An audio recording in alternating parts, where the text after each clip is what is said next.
years being here with the Avalanche and the Nuggets. And so when those teams finish in late June like they do, it's a very fast summer. But it's a fun summer. And, I think to be sitting up here for the first time in our franchise's history as defending champions is a real honor. The cool part about our summer was, on the back of that accomplishment was sitting back down with Calvin, Coach Malone, and the rest of the group to try to plan out the next few years to try to figure out another way to win again, and win multiple. So that's a new challenge we're embracing. It was a fun summer. It was a fast summer, but to be sitting up here as defending champions for the first time is just a tremendous honor. Yeah, echo a lot of the same sentiments. Very quick summer, went really fast, and the turnaround from the parade to the draft for me to free agency to summer league. Now it seems like I'm just sitting here like we had like a week off, but like very exciting. Very glad that we were able to do something for the city that hasn't happened before. So it's a great moment to be sitting up here with the trophy. Question for both of you, Josh and Calvin. What do you think the single most challenging element to repeating will be for the Nuggets? I'll go first real quick, but I'd say from my experience in other teams is mindset, not to allow complacency to set in. When you achieve the ultimate goal, your natural reaction is to relax a little bit. And, we don't have the exact same roster as we did last year. We have the same starting five, which we feel is the best in the NBA. But our bench is going to look a little bit different. And so, can our new guys embrace those new roles? Can certain guys step up into new roles? And then the guys that have been around and playing extended minutes just continue to get better as a group. Yeah, I just think, it's the mentality, as Josh alluded to, but the sense I think mentality means to stay poised, stay centered. I think winning the championship was a huge step for our program going forward. And we probably, quite frankly, did it sooner than a lot of people thought we would. So, repeating would be great, but more importantly, how do we sustain this and how do we win multiple championships? All right. And I think the good thing about this team, as they proved last year, that if we start playing well at the right time, that we can beat anybody in the league. So I think that will be the goal this year. It won't be to get 65 wins. It won't be to be undefeated in October and November. How do we get this team playing the right way at the right time? Calvin, what do you expect will be the most difficult aspect of Bruce Brown's game to replace this year coming off the bench? Well, when you're talking about apples to apples replacement, you're talking about Christian Brown. And Christian, I think, has improved his ball handling at time, but he won't be playing any backup point guard. So, Reggie's had a fantastic summer. And, Reggie reminds me a lot of, Ricky Rubio. I was with Ricky a long time in Minnesota, and every time Ricky looked like he was down and out, he would, have this terrific stretch. And if you look at Reggie's career, he's pretty much done the same thing. So I would anticipate that he has a big year. But, Christian Brown is going to bring a lot of the same things that Bruce brought, but Bruce played on the ball more. Question for both of you. A few months after winning the title, what is one thing that you think you can reflect on from last year's group that you think is mandatory or necessary to bring to the team this year? Well, we got camaraderie. I would say the thing that needs to continue from the group last year to this year is belief.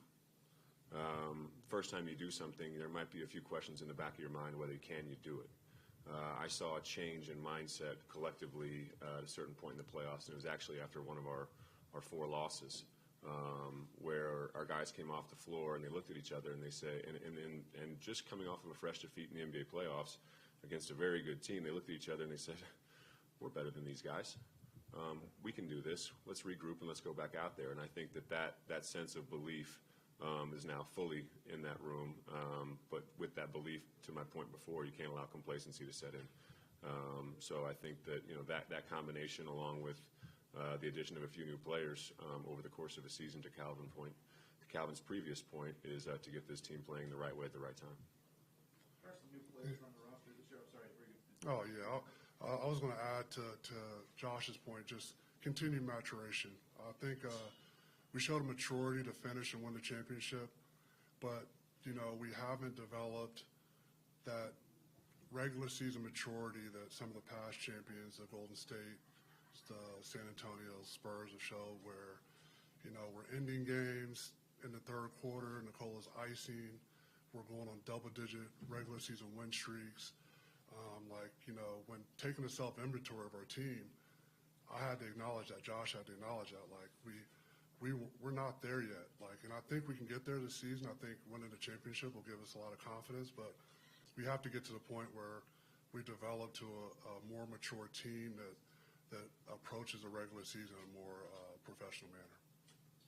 There are some new guys probably entering the rotation this year. In what ways is the team going to be different? In what ways do you think the new players will bring some strengths that weren't there last year? Well, if you look at a general theme especially from our draft picks, is trying to bolster our three-point shooting. I felt like we got two of the best wing shooters in the draft, and I felt like in Jalen Pickett we got one of the few guys in the league that can generate three-point shots on his own. So, and he's been a surprisingly good shooter to this point as well. So I think he's coming as a shooter, but his ability to create threes for other people is underrated.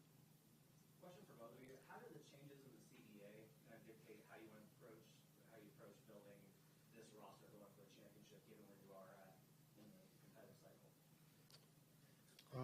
Yeah, I mean, from my perspective, it's slightly different than Calvin's as you start to map this thing out over a period of years.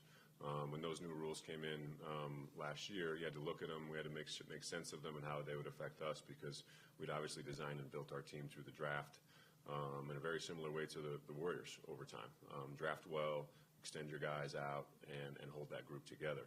I think the new rules make it a little more punitive around having several, max players. We have two max players and one super max player, and so that's a unique thing in the NBA. We're very lucky, but we're going to have to manage that moving forward because as you get compressed on the higher end, the rules are slightly different, and that's why you saw us potentially doing some of the moves that Calvin did this summer around the draft especially. Yeah, just to piggyback on that, I feel like as the CBA is concerned, when you throw a lot of the attributes that are valued, like positional size and skill and toughness and character, all those different things, athleticism. If you take a few of those things and put them together into a player, that player becomes really expensive, right? So what we did is we tried to acquire some of those players in the draft, and we got a discount because of experience. They don't have any yet, right? So we're going to have to grow with them and allow them to gain some experience. And in the meantime, that's how we got value on the front end. Where do things stand with maybe a new practice facility for both the Nuggets and the Avalanche? I know it's fun to go to San Diego, but you have the option to stay. Yeah. What's going on? I mean, as I think is very public these days, we have the land around the arena over at Elitch Gardens. We're in part of a master plan there to develop that out, and the first phase of that will include most likely an Avalanche and Nuggets facility, but being part of that development is just, there's a lot that goes into that. We're working as fast as we can. Do you have an ETA on the first phase? No. I mean, we're working out, as soon as I have an update, I will, but that's over with our real estate department. I came in here really to just talk Nuggets season. But yeah, if and when I have an update, you guys will be the first to know. For both of you guys, now that Nicola and Jamal have the experience of really changing, how do you think they come back with that? How do you think that impacts how good they compete? Well, I think particularly concerning Jamal, he's somebody who likes to do the hard things first. So I think winning the championship was the hardest thing he could do in the NBA. Now I think he's seeing how he is day to day in the gym. I think he's really focused on proving that he can be a high-level regular season player, one of the best in the league. So I think he's committed to that, and I think he's going to have a terrific start to the year. Have you guys had any communication with Jamal about an extension this summer, or has he expressed wanting to see that from you next year? Yeah, I mean, he has his agent, Jeff Schwartz. We're in constant communication. I think he felt at the time that, they just rather play it out. But, we value him highly, and obviously, if you wanted an extension, you would have one. Is there any possibility to have new players to this roster this year, or it's completely closed? I mean, there's all kind of mechanisms to add players to a roster that has 15. You can trade, you could wave. We like our team, and at the back end of our roster, we have a lot of young guys that are locked in for years. So it makes some moves unlikely, and I think we value continuity as well. I think you saw in the FIBA World Cups how much continuity means when teams get to play together over an extended period of time. Question for Calvin. When you look around the league and you see other teams make big name moves, do you see that as teams trying to copy what you guys are doing, or just as challengers to what you built here? I mean, I think every team's goal is to try to make their team better. I think right now a lot of teams view the league, quite frankly, as wide open. And, with Bruce leaving and our roster being kind of young, I think some teams are like trying to really say it's our year. So that's the challenge we have to take on. We're going to be the hunted. Can we still have a hunter's mindset? We still have a lot to prove. Josh, 10 players did international travel this summer for the trophy next year with a broad lot. Can we expect to see that in the future? I'm sorry, the question is, can the players with the trophy traveling abroad? International travel Yeah. this summer for the trophy next year with a broad lot. Can we expect to see that happen in the future, or can that be enough? Yeah, I mean, I think that the players are more than welcome to take the trophy wherever. The problem was this summer, one, after the celebrations, it gets a little bit nicked up through the course of that celebration here around Denver and around the parade, and then it has to go back to Tiffany for the engraving and the cleaning, and so we didn't really get it back until the end of August, which is when the players are all rolling back into Denver to start their work in preparation for this day. So yeah, I mean, I think that there's different customs throughout sports. Being a part of the Avalanche side, the Stanley Cup gets flown around all over the place with the players, and that's part of NHL tradition, which I think is fantastic. So I'd love to see our players start doing more of that stuff as well. One more question on the repeat. A number of teams that have repeated in the last 30 years, you think about Jordan, Kobe, Draymond Green, they've had like an alpha on the team driving that team to a consecutive championship. Do you think that's needed for the Nuggets? And do the Nuggets have the alpha in either Nikola or Jamal? I think we have multiple alphas. I think there's no doubt about it in the playoffs. Nikola and Jamal are both two of the best alphas of this era. And I would even put Aaron Gordon in that category. He's played a pivotal role. He was a leading guy in Orlando, and there was multiple games he won for us in the playoffs. And so I don't think that's an issue for us at all. Yeah, from an alpha perspective, I'll use a different term that I heard from Peyton Manning once, and he's like, how are you going to find that edge? And I think we have a lot of players on our roster that know how to find the edge night in and night out, whether that's Jamal motivating the group, Nikola motivating the group, or Aaron, or any of our other guys. I mean, KCP steps up and is very vocal. DeAndre Jordan is a wonderful guy coming off the bench that is very vocal, lets guys know when they're coming in and out of the game, what's going right, what's going wrong, what he sees. And so we have different alphas, and I think that was on display in the playoffs at different times, whether you saw cool, calm, and collected, or finally the emotion come over in Nikola or Jamal in the aftermath of a big shot. But yeah, the alpha is in this team, and I think they're individuals, and it's a collective mentality as well. Two more questions. Josh, what was it like to just see the summer of Nikola and enjoy himself after being champion? We exchanged text messages yesterday for the first time in a few months. And as I said to him, I said, knowing the toll that it took on Nikola individually and the group as a whole, but Nikola individually, I mean, he had a run of a few seasons where I think he was playing, obviously the best basketball in the world. Won 2 MVPs, should have won a third in my opinion. But the toll that takes on one mentally and physically, and especially doing it without, Jamal Murray for a long period, Michael Porter Jr. for a long stretch, the weight of that is immense. And so I think, I heard Coach Malone on the radio say something similar. We all kind of left him alone. And it was great, as I said to him in my text yesterday, to see him doing whatever it was, a backflip off of a little rubber boat into a river, dancing with his family and friends at a concert, and just enjoying life. Because I think, on the biggest stage that basketball has, I think the world got to know Nikola Jokic, the person.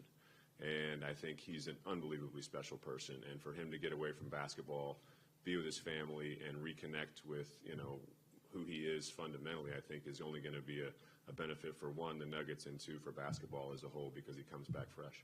Josh, several companies organizations, teams have done new deals with RSNs to provide their own broadcasting, given the RSN struggles. Yeah. Has that been in consideration? Absolutely. Yeah, we're looking at everything. I mean, I'm in touch. I know Ryan Smith at the Jazz very well. I know the new guys HBO down in Phoenix very well. They've done very interesting things there. Our model is slightly different here in Denver, but we're looking at it all because, I mean, trust me, I think as much as the fans are frustrated, no one is more frustrated than myself or my father in this matter, and we're trying to figure out a resolution because we want to show the best teams in the leagues, and we have the Avs and the Nuggets. We have several other teams of our teams that play for us, including the Rapids. I mean, it's a very frustrating thing for us, and I can assure you that we're doing all we can. And sorry, that's a rambling answer at this point, but hopefully you can sense the frustration in my voice too, because we want the best for the fans, and that's to see their teams. Thank you, Josh. Thank you, Calvin. We'll get Coach Malone in here.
Good to be back.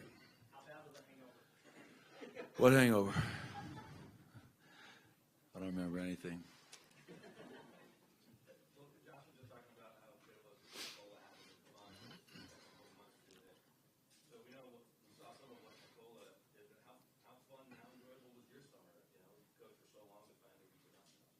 Yeah, when I first got in the league, Jeff Van Gundy said something that didn't make a lot of sense at the time, but this year it really did. Is that your goal in the NBA is to have a short summer, and to play into the middle of June makes for a quick summer, short summer, but you make the most of it. And I would much rather have a short summer than be done in April, which has happened in the first couple of years here while I was in Denver. But great summer. Spent a lot of time with my wife, my kids, my family.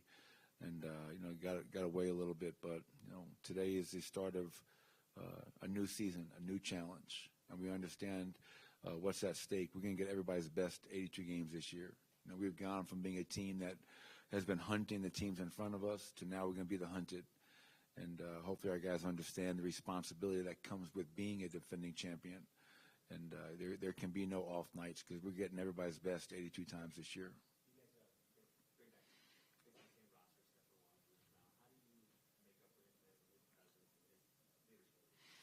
Well, I think Jeff Green and Ish Smith are also really important losses. So obviously, I know a lot of people focus on Bruce and the value and versatility that he brought to our team. But I think Jeff Green was a very important piece as well. And maybe Ish didn't get the time on the court, but his value and impact in practice, in the locker room as a leader, all three of those guys will be missed. But we're going to do it by committee. That's why training camp is exciting, because we have our starting five back intact, and we know how impactful they were as a unit. I think analytically the best five-man unit in the NBA last year. So now, who can join Christian Brown? And, Reggie Jackson had a great offseason, was here quite a bit. And Reggie put a lot of time into his craft, but also was invaluable because of the time he spent with all of our young players this summer. Peyton Watson, I think in the last couple of weeks of the regular season, showed glimpses of being the player he has a chance to be and the potential that he has. Peyton's going to get a chance to play, and I'm excited to watch his progression and how he handles this opportunity. We added a player in Justin Holiday who's been around the NBA, high-character player. He'll be a guy that has a chance to play for us. DeAndre, Zeke, obviously, unfortunately, Vlatko suffering that ACL injury. He'll be out this year. But then you talk about the guys that we drafted, Julian, Hunter, Jalen. So once again, competition is healthy. I look forward to watching these guys play and compete. And it's not going to be one player that's going to take the role of Bruce Brown. It's going to be a committee. Josh said naturally when someone's achieved the big goal of the championship, naturally relax. How do you plan to that doesn't happen and to control the team to repeat that and the mindset when Yeah, it's definitely a concern. John Wooden, the legendary coach at UCLA, had a great quote, and I think applies to our group. To win, you have to have talent. To repeat, you have to have character. And here's a guy that won 7 in a row at UCLA. We have talent, but are we going to be thinking about last season? Because in my eyes, last season is over. I can't wait to get to opening night, raise the banner, receive a ring, and that's the cherry on top. But it's a brand new year. Things change quickly in the NBA. Think about the last week. The NBA landscape has shifted dramatically in a week's time, right before we start this year. So last season is over. It was historic in nature, 47 years in the making, but we have a new responsibility. And if we're serious about being a team that can repeat, if we're serious about trying to be a team that can be a dynasty, we have to bring our best every single day, starting tomorrow in practice. So, I don't want to live in the past. I want to live for today. I want to live for tomorrow. And that's going to take a lot of hard work, and hopefully our guys are up for that.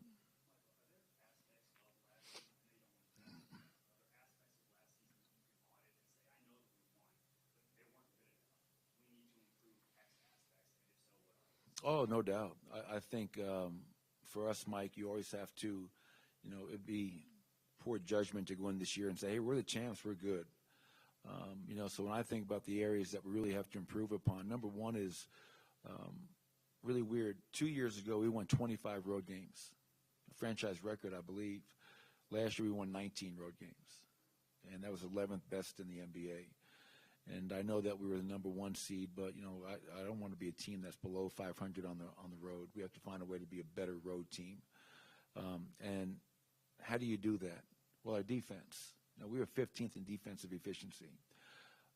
And I know that we're capable of being so much better. Why? Because during the season, we were third in clutch defensive rating. So when the game was on the line, we could get it done at a high level. And during the playoffs, our defensive rating improved drastically, especially in the NBA Finals. So, and then what part of your defense? Well, three-point defense, we were pretty good, but transition, we weren't great. And then the paint. And if you break down paint regular season to paint playoffs, a dramatic increase.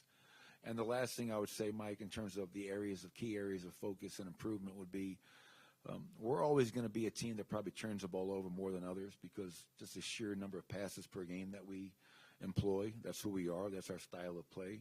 But I don't know if you guys looked at it, but from regular season to playoffs, our turnovers and points allowed off turnovers was a drastic, almost a 4-point plus differential.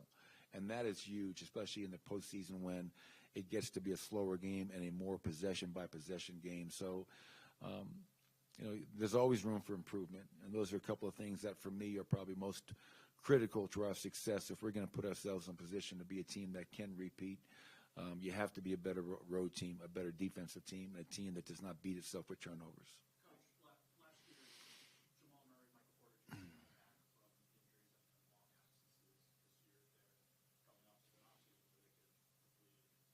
coming up to an offseason where they could hopefully improve and get better. How do you think that changes kind of the context entering this year versus entering last year? Well, I think last year there were some questions, like with Jamal, he had missed over a year of basketball. I forget the number of days it was, but it was a crazy number of days where Jamal had last played a game. So it's like, how's he going to recover from his ACL? How's the season going to progress? Michael Porter had missed 73 games a year prior. How's his back going to hold up? And I think, when you look at both those guys and how they played during the season and then in the playoffs, now you go into this year not having those doubts, concerns, worries. Injuries are a part of it. I mean, that's unfortunately a nasty part of this business. But, speaking about Jamal, my goal for Jamal, my challenge for Jamal is to show that you can do what you did in 20 playoff games. Because what Jamal did in the playoffs was ridiculous. I know that everybody talks about the Nuggets and Nicola's a great player, and he is. But what Jamal did was incredible. I think 26, 10, and 5 or 6. The games where he put this team on his back and carried this team. Now the challenge is, okay, you did it for 20 games. You showed the world what you're capable of. I want Jamal Murray to be an all-star. I want him to be a first-time all-star this year. I want Jamal Murray to be an all-NBA player. And to do that, Ryan, what's he have to do? He's got to do it in October. He's got to do it in November. He can't be the slow start. The guys that are on top of their game, they bring it every single night.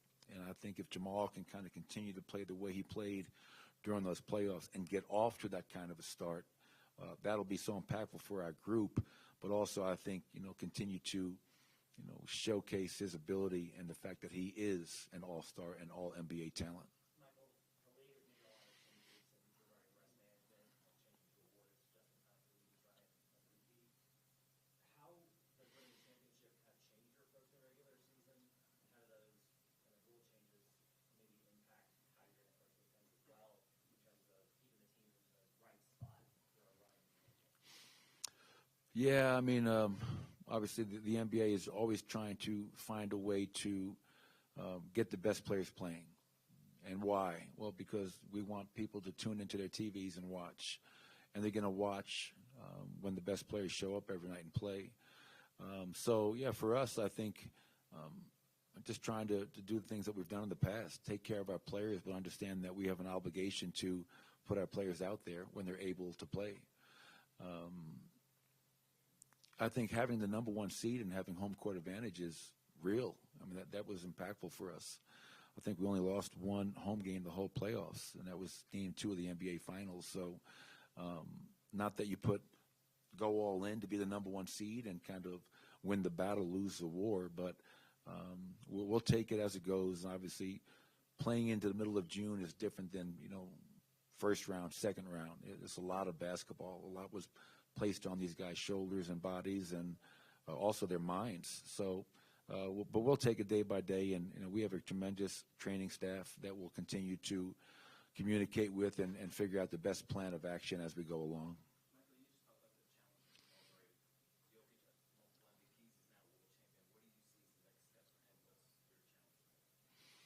I think the greatest challenge for Nikola is to continue to find ways to be a leader and to be more vocal.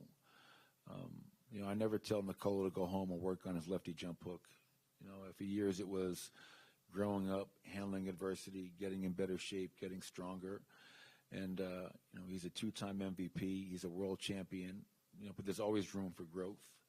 And, losing a guy like Jeff, losing a guy like Ish, those guys were really important to our locker room because they were vocal and they were leaders. And so it all can't be placed on, DeAndre Jordan. It all can't be placed on Reggie Jackson or KCP. I want Jamal and Nikola to take ownership of this team. And that's just another area of growth that Nicola's improved upon every year, But I want him to get more and more comfortable with being vocal. And when he does that, it has such a tremendous impact on that group. Michael, what's been your message to him this summer, ahead of a year when he can go from not playing that much to a big part of your bench? Yeah, I mean, it's getting in the gym, working, improving. Obviously he's got a tremendous opportunity in front of him, Harrison. He was a guy that was a non-rotation player most of the year, and then when given the opportunity, went out there and played well against some really good teams and players. So embrace the opportunity, but understand it's not just going to be given to you. He's got to continue to work for this and prove to not only me and the coaches, but his teammates that he's worthy of that opportunity. And that's probably the most exciting part of camp for me, is kind of seeing how that second unit kind of shakes out. Christian Brown, he's been in our gym for the last couple of months. All of our young guys have been. What a tremendous offseason for them, just their commitment to working. But what I love to see is that, Christian's walking around like a guy who won a championship. Christian's walking around like a guy who won a game for us on the road in the NBA Finals as a rookie. He's walking around like a guy who won 3 state championships, 1 NCAA, and 1 NBA, and he should. I mean, he was a part of that. And, I want Peyton to kind of get that experience and have that opportunity to go out there and play and feel like he is a part of this. And I have no reason to doubt that he's ready for that opportunity, and I'm looking forward to following, being a part of that progression and maturity.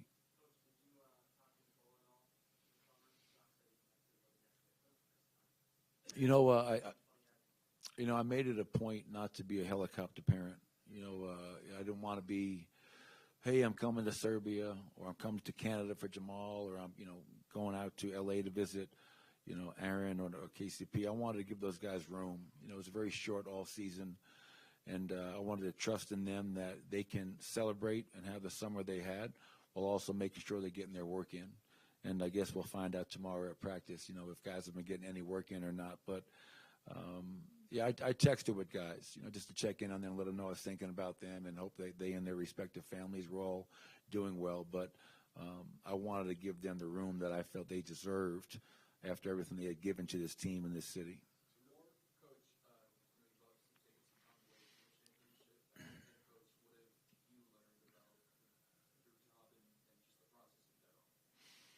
Yeah, that, after you win a championship, you celebrate it, like I did. I had a good time on the parade, and after that for a while. But then my mind shifted to, it's a hell of an accomplishment, but, no one cares what you did last season.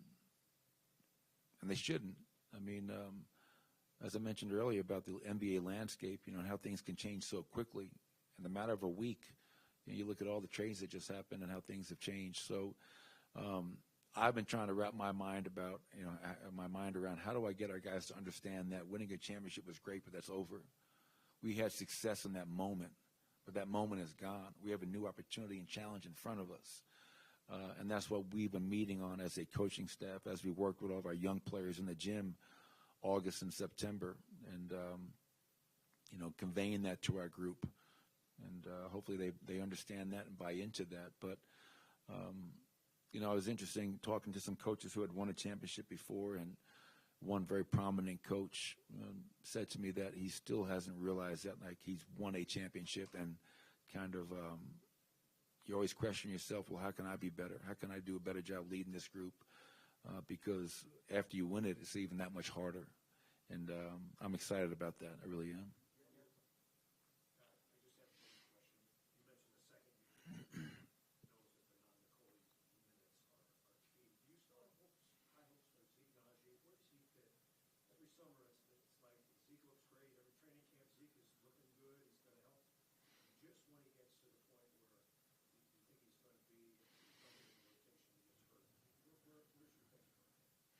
Don't get hurt.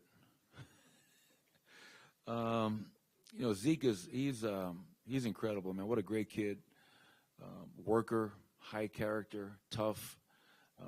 When he was with that second unit, with Jamal, Bruce, Christian, Jeff, Zeke, the versatility that group had defensively, and you nailed it, Chris. I mean, like every chance that Zeke has gotten a chance to play, he's gone out there and played well.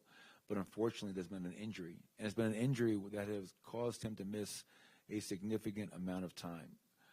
So I think for Zeke, it's being healthy, being available, and going out there and playing his game. He's shown he can do it. Now the only question I have is that can he do it consistently, and can he stay healthy? Because that's going to be really important. We have DeAndre, we have Zeke. Unfortunately, Vlatko suffered the injury that he sustained. But it'll be a really important year for Zeke Naji, and hopefully he can just stay healthy and he can continue to showcase his abilities on the court. The Nuggets mentioned for recent news, so how now is Bruce doing? Any words you want to say from Nuggets fans, or just Yeah, I didn't have $20 million. And I will say this with all sincerity. I am happy for Bruce.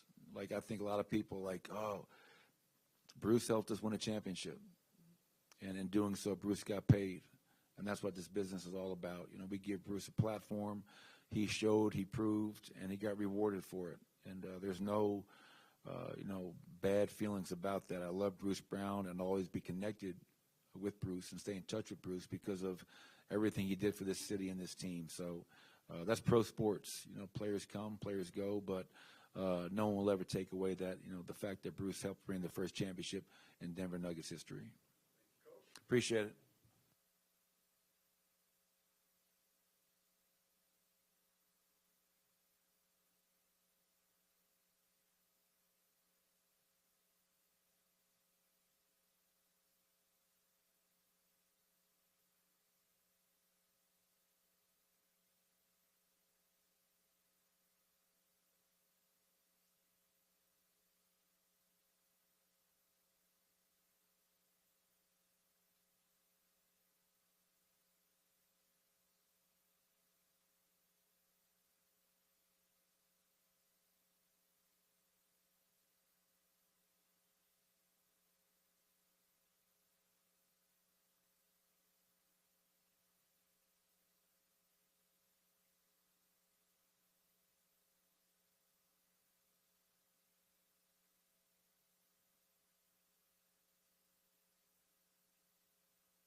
Yeah, I mean, I've been working out all summer. Took about 2 weeks off after the championship. Got right back to work. Getting ready for the season. Did a lot of working on my shooting, ball handling. Worked a lot with Mike Penberthy. I feel like I really elevated my game a lot. So yeah. How have you enjoyed it? It's been great. It's been great. We've built a great relationship. I'm really close with him now, and continue to work with him like almost every day. So yeah. Jim, obviously entering rookie season and meeting some of the guys for the first time, but just some impressions of a championship team from last year and just how you continue to add to it. Yeah, so I actually just met Joker just now upstairs, so that's great. And basically, being here with Jamal and, Reggie and KCP and just talking to these guys, just seeing their work ethic throughout the summer and seeing how they play and approach the game is just going to be something I can take from it and just learn and try and help build on this season. Zeke, when you went back and looked at your shooting from last year, your numbers dipped a bit from the previous 2 seasons. What do you chalk that up to? I changed my form. It's not going to happen overnight. It's a process, and I'm happy with the results. I know it wasn't going to be. I knew the numbers were going to go down. That was inevitable. But overall, the way I've changed my shot's going to help me to shoot the ball much better and higher volume as well. So yeah. What kind of changes do you make? What's it like to go from college right to an NBA championship team and meeting Joker? What's that whole experience like? It's crazy. If you'd have told me this a couple months ago when I was back at Penn, I wouldn't believe it. Just being able to go through it. It's been a long summer, just working on different things like that. But, spending time with these guys over the summer, Jamal has been, just a great mentor. So he's making my transition really easy. Jim, in what ways has Jamal helped you kind of ease the transition? Yeah, so definitely just some of the reads and some of the plays we've been running over the summer. Going to Summer League, we only had like 3 plays. But now, these last 2 months, just been picking up on things, different reactions and reads to make out of certain plays have definitely been helping. Zeke, how tough is it to change your shot because you shoot one way for such a long time? I know people do it, but it's not always encouraged by shooting coaches. So how challenging is that, and how long does it get comfortable with a new shot? Yeah, it was definitely difficult at first because I shot like that way my whole life. But after about a couple months, you kind of start to get it, and then it's about repetition and just building that muscle memory, creating the good habits that you need to sustain your new shot. So yeah. What's the change? Shooting a little earlier. My old shot, I kind of paused a little bit. It's new. My new shot, shooting it earlier. Just my rhythm feels a little bit better. So yeah. Zeke, a lot of the discussion even with Mike Malone just now about your season is about you staying healthy.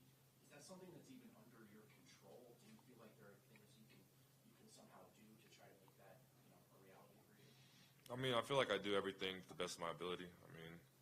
From what I eat to how I sleep, all that stuff, I feel like I do. So I have no regrets. I had some stuff that I couldn't control that were out of my control. So otherwise, I'm not worried about that. Even in college, I never got hurt. High school, never got hurt. Never had really any serious injuries. So I'm not too worried about it. Jalen, for Nuggets, you didn't get to see you play in college. How would you explain moving off? For me, it's just, backing my guy down, getting to the spots on the floor low, near the basket, just being able to draw the defense in and, try and kick open to my teammates for good shots or score it if I'm, available. Do you think that fits well within the Nuggets system given, the center you're playing? Yeah, it just gives a different, variation. He pops a lot, so maybe I can get down there and mix things up and, punish some small guards, maybe get them in foul trouble and, try and shake things up a little bit. Jalen, I talked to Kyle Giannis that you have kind of a unique game. Who would you kind of compare your game to with pattern? Yeah, so I've actually, during Summer League, it was great catching up with Andre Miller and, being able to talk to him. So I'm able to reach out to him, and my game kind of matches his a little bit, being able to be crafty down there and, kind of draw the defenses in. Zeke, you shifted your position year over year over year, and you kind of talked about the comfort of playing at 4. Is it getting easier to kind of play the 5 with how the league has gone and also just years in the league in terms of experience and more strength training? Where are you at with that process? Yeah, I think that just my experience, it's the best that I have around me as well. I feel like that's all helped me kind of understand how to play the 5 better and play that position to the best of my ability. I think just watching Yoke, seeing how he plays it and what he does, has really taught me a lot. And I feel like I have I've really improved and grown in that area. So yeah. Jalen, you shot 38% from three in college, really good. Has the distance increase in the NBA, the line back to 23-7 or 23-9, has that been any kind of issue for you shooting the long ball? Yeah, so definitely coming in summer, I realized how far back the line is. But now, I mean, we take so many shots a day. We take over, 500 to 700 shots a day from 300, from 3-point line. So, I mean, I think it's a little adjustment, but I think I've, adjusted to it pretty well by now.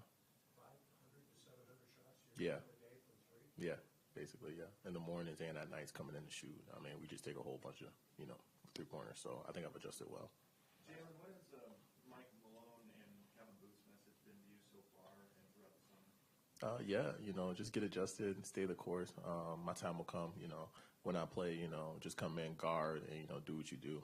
Just try and make other people better around you. And, when I get an opportunity, just take a shot, shoot it with confidence, and, make it. Last year coming in, sitting in the same press conference, found out Jack White was the best shooter on the team. Who's the best shooter on the team as it stands right now? Of course, I'll say Michael Porter, best shooter on the team. And then, a new guy is definitely Andrew Funk. That's my Penn State guy. So, I mean, Andrew really knocks shots down, so he's good. Jalen, is that 500 to 700 per day, is that something you were doing previously, or did the organization sort of want to hold you to that when you got here? Yeah, so I used to work out at Penn State a lot, and we didn't shoot that many shots. We shot like 250. So 500 was definitely an adjustment. But, definitely with the NBA line being further back than college, getting the extra reps up is definitely going to be big. Jalen, you mentioned Jamal a second ago. What's the best piece of advice you've received from him as you get ready to do this year? Yeah. So he just said always keep working. Some games you're going to play, some games you're not. I've always played basketball. I never really sat, so this might be my first time, not getting as many minutes as I would like. But just stay the course, stay positive, and, my time will come.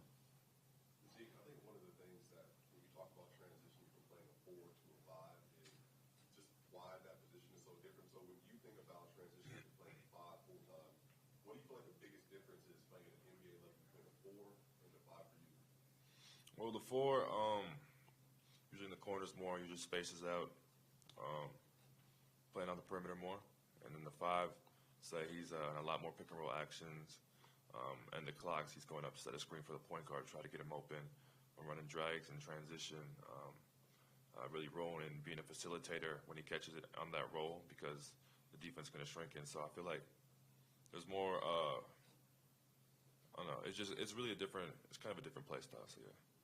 So just going from last year to this year, maybe, is there a general sense, a general confidence maybe that the team is bringing in this year versus where they were last year, having won the title back in June? I would say our confidence is the same. I mean, we were just as confident last year, even though we didn't have a championship under our belt. We felt the chemistry that we all had. We felt the work that we've all been putting in all summer, and we would bet on ourselves against any other team in the NBA. So our confidence is at that level still. We're not complacent at all by any means. We've tasted success and we won again. Zeke, do you think your adjustment to the 5 can be accelerated by getting to be around Joker so much and watch him day in, day out, and every night on the court, and then having DeAndre Jordan to pick his brain on the bench? No, most definitely. Yeah, I mean, they're 2 great vets. I mean, Yuck's 2-time MVP, Finals MVP. So, I mean, that speaks for itself. And then DJ, he's also been great in pointing out little things. I mean, he'll pull me aside in the middle of a game and he'll tell me things that he sees and tell me things that I could be doing better. So, I mean, both of them have been great for me. One more question? NBA guys these days don't really post up in the game. How do you think that will fit in the game and mental? Can you repeat your question? The NBA guys don't really do post up in the game. Yeah. How do you think that will fit into that reason of the game? I think it can fit in good. Like I said, it's a different style. So, I mean, some teams are going to have to, scout differently for that or, put bigger guys on me. So they're not going to be able to hide, small guys on, some of these better players. I'm trying to just make sure everybody has to guard every position. All right, thank you, fellas. Thank you. Thank you, guys.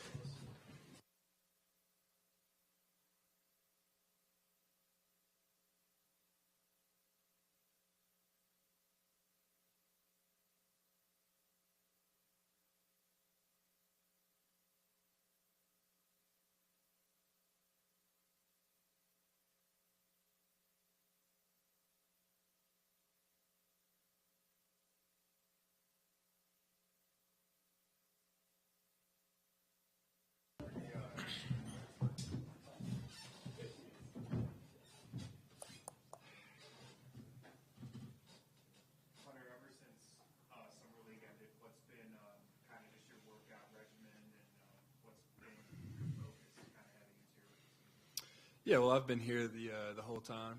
Just trying to get better every day,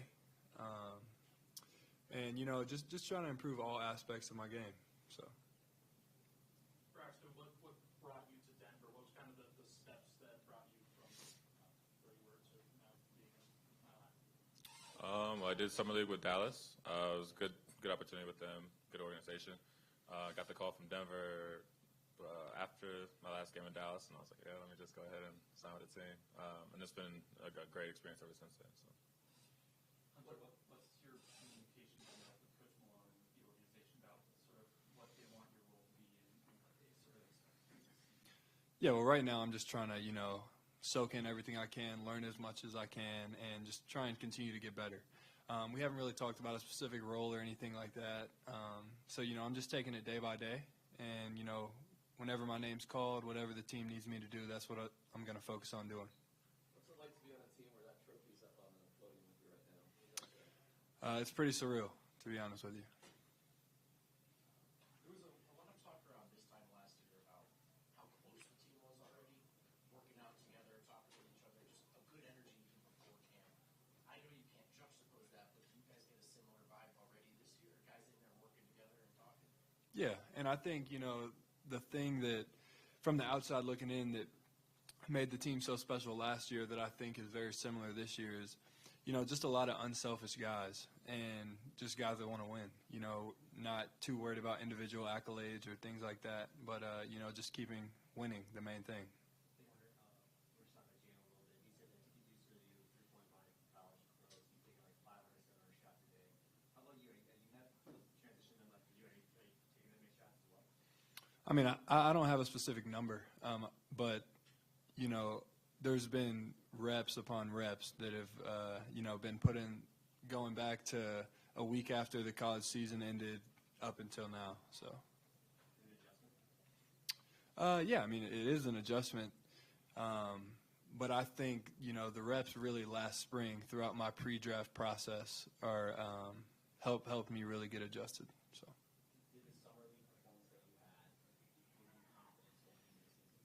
Yeah, absolutely. I like to think of myself as a pretty confident guy, and I just go out there and, try and play as hard as I can and do whatever I can to help the team win. So that's just what I'm going to keep trying to do. Hunter, you mentioned being an outdoorsman. Have you had a chance to do any of that here in Colorado so far? Well, I haven't done any fishing or hunting, but I've been up to the mountains, been on a couple hikes. So. And what do you think? Oh, I mean, it's awesome. Yeah, the mountains are huge. They're a lot bigger than the East Coast mountains, I'll tell you that. Hunter, just how would you, the workouts this summer, how would you compare them to what you went through in college? In what ways are they different? There's a few similar things. Throughout this summer, I think here we have definitely played more 5-on-5 than we would in the summertime in college. And maybe not as much situational. That's one thing that we really focused on in college in the off season. So. Jay, you talked about how Jamal's kind of been giving some advice. Mm-hmm. Have you had any players that reach out to you, or have you been getting any advice from any other guys on the roster last year? Yeah, actually a lot of guys. It's been surprising to me how welcoming everyone's been. Really just trying to help me in any way that they can, and I just really appreciate that. So. Anyone in particular? I mean, it's been several guys, like Jamal, Colin, P. Watt, so among others. Braxton, this is for both of you guys, also for Braxton. Jalen said he just met Nicole just before coming down to the podium. Have you guys had a chance to talk to him at all? And if so, what was that interaction like? Yeah, I haven't seen him yet, so I haven't met him. But yeah, I've heard good things about him, funny stories. So I think he's a cool guy. What I've heard, really interested to meet him for sure. Yeah, I haven't either. Hunter, I've heard people describe your defense as better than expected. Mm-hmm. How would you evaluate your defensive abilities? Yeah, I mean, I think I need to continue to improve, but, I just go out there and try and play as hard as I can, and I think that translates especially to the defensive end. So.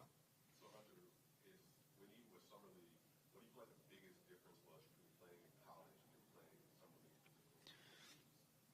Definitely the spacing, especially on offense, and it makes defense harder. But there's so much spacing that's just not there in college because the three-point line is farther back. I just think it's a huge difference. Hunter, Jalen talked about never really not playing and sitting and the adjustment that's going to be. So how do you mentally prepare to maybe just play less than you've ever played?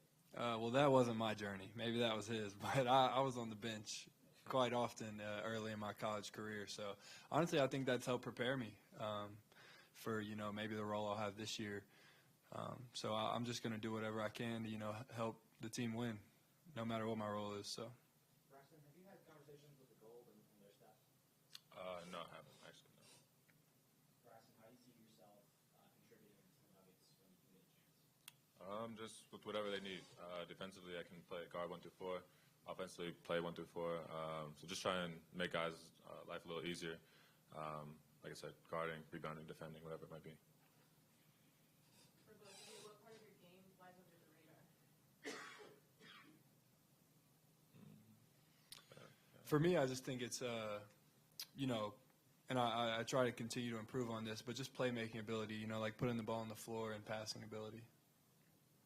Playmaking and shooting, probably for me. So. All right, thank you, fellas. All right, thank you. Thank you, guys.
Fall out with the. Throw a party.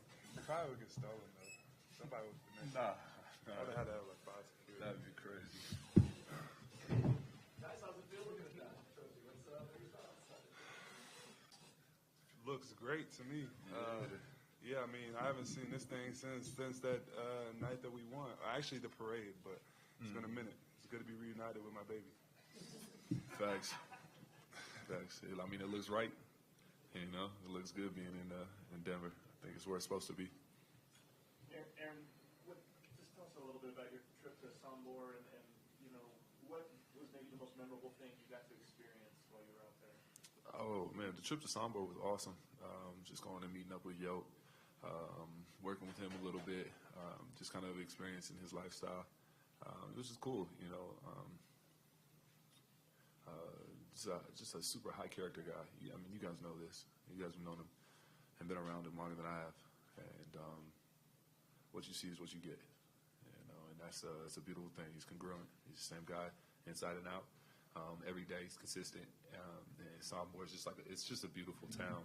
You know, his way of life is really, really amazing. And I can understand why he's trying to get out of here.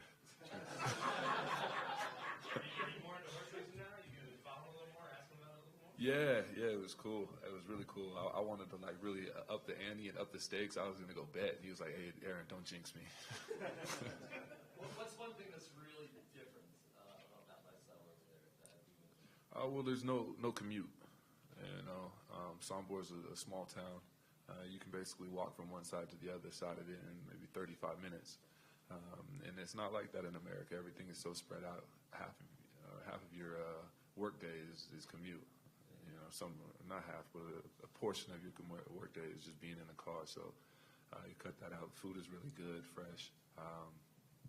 You know, just very calm. How are the people? How did they receive you? The Nuggets fans there when you were there? Oh, it was awesome. It was awesome. It was cool. I think they were most interested in my dreadlocks.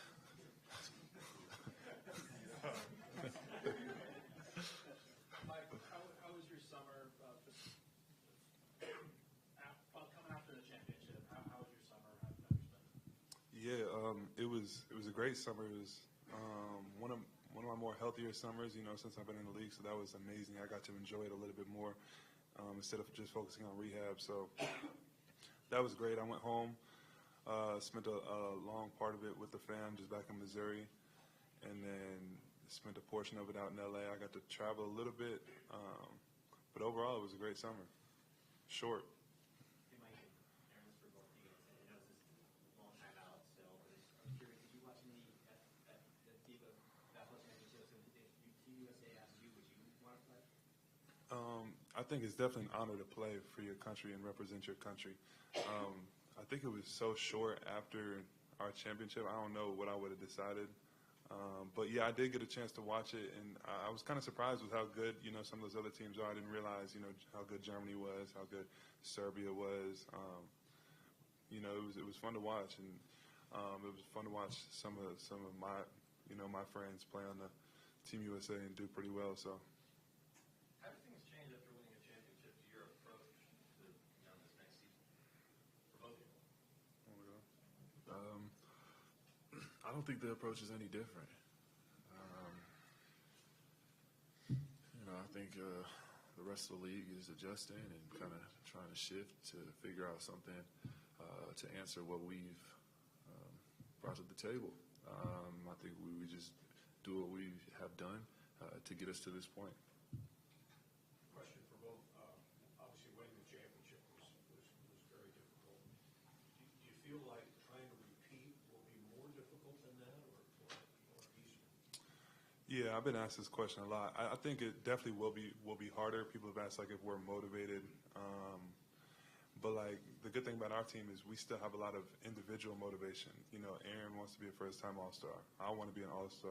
Jamal, you know, Joker's done a lot that can be done in the league. You know, 2 MVPs, a championship, Finals MVP, but he's still motivated. You know, he's just so consistent as a person. That's a gift of his that he'll be on point as well. So I think that if motivation was a factor, I think we all have that. But we know it's going to be a lot harder. And we see the teams that are getting put together around the league, and it's a crazy league right now. You know, with the moves Boston made, Phoenix, the Lakers, Milwaukee. You know, there's a lot of really good teams in the league right now. And I think touching on both those last questions, I also think like Mike was saying, like yeah, we have individual goals, we have team goals, but we want to get better. You know, we don't want to stay the same. I think if you're not getting better, you're getting worse. So I think we have more potential and things to improve on to be even better this year than we were last year. Sorry for interrupting, Aaron. Mike, do you think you're in your best moment physically since the injury? Do you think this is your peak physically? Yeah, I'd say since my injuries, since my last surgery, yeah, I'd say I'm much more in a better place now as far as athleticism and things like that go. It's crazy. We won it last year, and me and Jamal had just come off we were kind of like rehabbing during the season. You know, me and Jamal were. So to have the summer to, you know, make some steps has been amazing. I know that you are a champion now, but what do you think you can improve to repeat that this year personally in the game?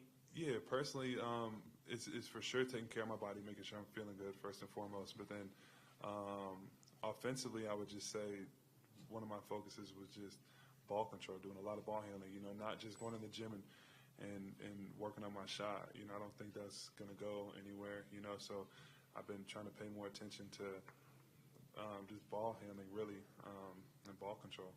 We just had that conversation, actually, me and Aaron. Were either of you in touch much with Bruce before or after he signed with the A little bit. Well, we had been talking about, like the potential opportunities that Bruce had, even leading up to the championship, all throughout the season. So we kind of knew what was going on. We knew where his mindset was. Obviously, he would have loved to be here and love to come back and run it back, but when it comes down to it, like you can't turn down what he was offered. What's the biggest challenge of replacing him? Well, Bruce is a Swiss Army knife. He does a lot. He does a lot for us.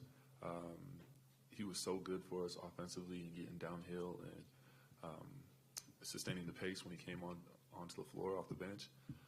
But I think what we're going to miss most about Bruce is his defense. His defensive tenacity was crazy. Question for Michael. A lot was made about your performance in the playoffs when the three ball wasn't falling for you, and you responded well with rebounding and the defensive efforts. How much of that has transitioned into your summer work, and do you still see yourself as that lethal three-point shooter? Yeah, I think I'm still a good three-point shooter. But I mean, yeah, I mean, no, that's a good question though, because I think a lot of people's confidence can get shook. But no, I mean, I was definitely in the gym, working on my shot like I always am, and the other intangibles I think is becoming a complete player, being a complete player. That's the focus, and it's like a night-to-night thing. You know, we play 82 games, so the focus going into this year is I don't want to be a complete player one game and then not a complete player and just a shooter other games. So it's just that consistency is, I think, what makes great players great. How long did it take you to kind of go back to normal after that long run when your body felt good? And on top of that, could you see yourself doing another long run playing in Paris? Yeah, definitely took a couple of weeks to kind of like get some of the tendonitis out of my body after the season. And like Mike said earlier, you know, any opportunity to play for USA is an honor. It's an honor, and I think the style of play that we have here in Denver translates very well to FIBA. When we move the ball, everybody shares the ball. Everybody is intelligent, high IQ ball players and play off of each other, and it's really a team game here. So I think it translates well. If I have the opportunity to play in Paris, that would be amazing, and I would love that and revel in that opportunity. Michael, you said you had an emphasis on ball handling in the offseason. How do you think you would apply that most in this season? Is it more pick and rolls, attacking closeouts? Yeah, well, I think our team was really good this past year, so it's not like we're going to be switching up roles or things like that too much, but there's opportunities in the game for me to have the ball in my hand, whether that's transition, whether that's Just different times. I don't anticipate my role changing significantly. That's what makes us the team we are. But with that being said, you know, some guys get stuck in a role and then they conform to that role for the rest of their career. I'm trying to get better, just like AG said. So that's an area that I feel like I can get better at. So that was one of my focuses for sure. Aaron, you hosted a workout or some guys at your house the other day. What was the energy like? Did you notice anything from the young players where you haven't seen before? No, it's cool. It's cool. It's like surreal, you know. Like, wow, I got the Denver Nuggets in my house playing basketball. It's insane. Let's talk about with Jeff and Ish being gone, wanted to see even more leadership from Jamal and Nicola. That Nicola's been doing a lot of that in recent years. Do you guys feel you need to help in the leadership category even more than you already have? And for you too, Mike, you know, you're now squarely a veteran. Yeah, definitely. Well, first of all, have you seen how bald Jeff is? He's so bald, bro. But no, I think we got good leaders on our team. You know, DeAndre, KCP, and then we gotta probably, as we get older, you know, take some of the young guys under our wing for sure. We're definitely gonna miss Ish and we're gonna miss Jeff, but we still got such good camaraderie as a team and chemistry that I think we'll be okay. Question for both of you. Roger talked about missing Bruce. In that vein, that's kind of off the wall. How good is Peyton Watson? Each of you? Peyton has a great opportunity to be something very special in this league. His feel for the game at such a young age is really important, and it's something that is rare. You know, just his ability to just be natural and instinctive on the floor, and you know his nose for the ball on defense is like outstanding as well. Like you saw the small spurts of him playing against the Warriors, and he was just like whooping shots left and right. And we're expecting him to, you know, really come in and contribute on the defensive end, and also hold his own on the offensive side as well. What were some of your summer highlights outside of traveling to Serbia? I know you traveled a bunch. You know, going to China and promoting my new shoe in China. That was definitely a highlight of my summer. Aaron, what was it like to go see Coach Prime? Oh, it was cool. Coach Prime got it lit. Man, Dion has Colorado turn right now. The sideline was like Celebrity Row. It was like the club. Kind of off of that, I saw KG talking to you at the end of the game. I was curious what he said. He was just saying he was proud. You know, he was saying that he's proud of me. He's saying that he loves the way that I play the game. Like it's kind of like tough nose, old school, and that he was happy for me. And then I was just paying my respects to a legend. One more. Did he hit you guys right when you guys won? If you won the championship, or did that hit you a little bit later in the summer? I don't know. I praise God as soon as we won. You know, as soon as we stepped off the stage, all the glory goes to God, and I think that's when it set in. And I'm not sure, honestly, Mike. You want to answer it? I mean, it hits right then, but then you kind of like realize it. You realize the effects of it, like over time, over the summer. You know, people greeting you as champ, but you know, and just you realize like you are a champion, and be a champion. Like no one can take that from you. So it hit that first day, but we did the whole summer. It was kind of cool to see, you know. Cool. Thank you, fellas. Thanks. Appreciate y'all.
Hello.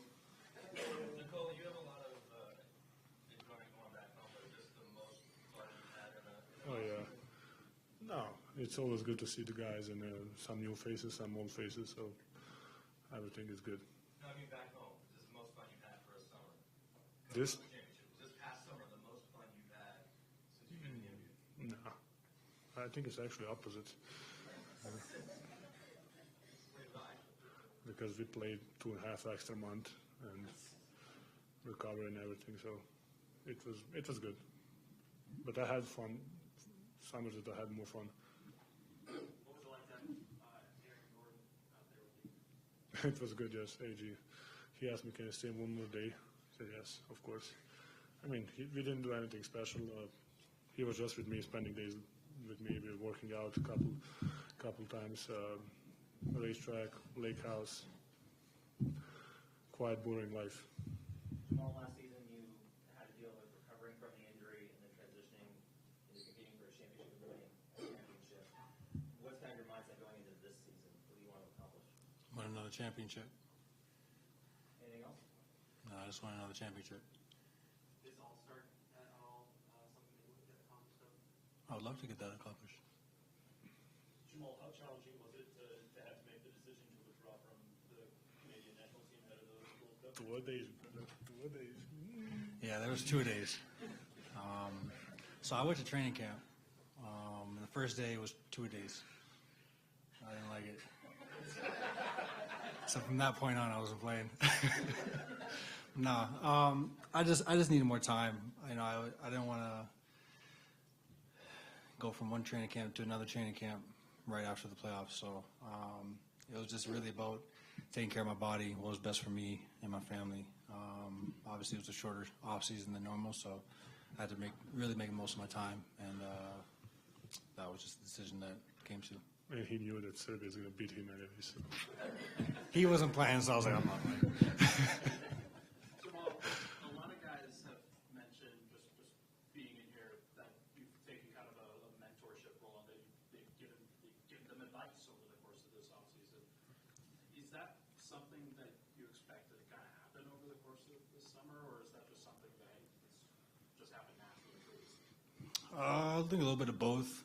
We got a lot of young guys, so just kind of getting them up to speed and giving them some good criticism, staying on them, knowing that they're going to make mistakes, but we just want them to have the right mindset, day after day, possession after possession. So, yeah, I mean, I had vets that helped me out, so it's only right that I pass it on and try to help my team as best as possible. Nicola, what did you think of the off-season moves, losing Bruce Brown and some of the guys you added to this team? I mean, I think it was normal for him to go. I will go in the same way. So it's something that you need to go and take that deal. Of course, we are mad at him. We're not going to talk to him. Maybe we're not going to give him the ring, but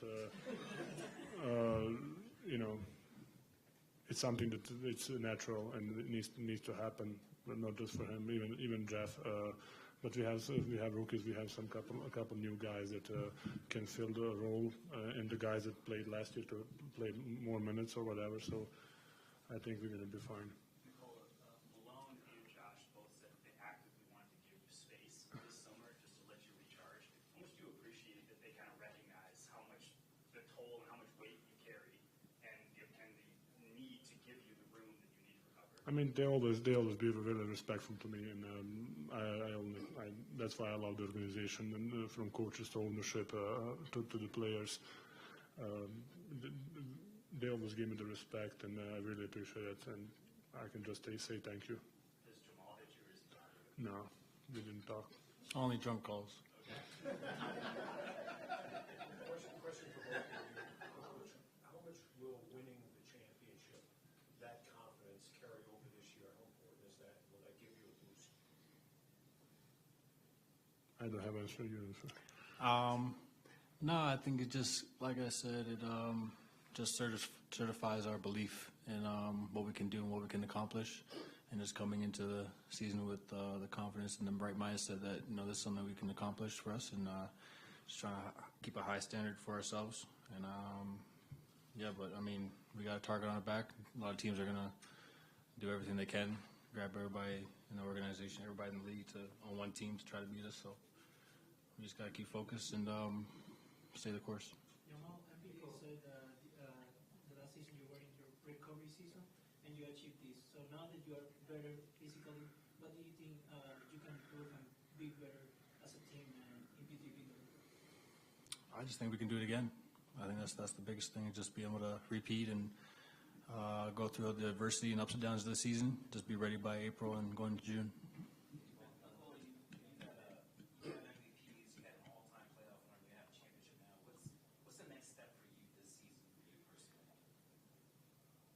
I don't know, brother. Just to win as much game as possible. Try to have fun during the period. Go get to the opportunity to win another one. Probably that's going to be the next step for us. Like Jamal said, like why not win again? So.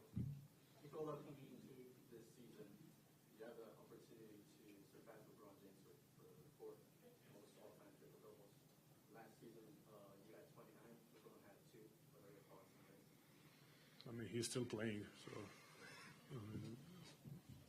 I don't think about that. I don't think about it. We will see when the time comes. Nicola, last year it was Facu with Red Star. This year, PJ Dozier with Partizan. What do you just make of him joining that club, and what was your message to him when you guys talked? No, actually, I call him just to see is that because I heard some rumors, and I call him to see is that true or whatever. So, no, he actually texts me or something, whatever. So I'm happy for him. I think it's a great environment to play for any of those teams just because of the fans and the whole atmosphere. I think it's a once in a lifetime opportunity for some guys, and you playing for something then and you have so many people behind you training for you. I think it's amazing.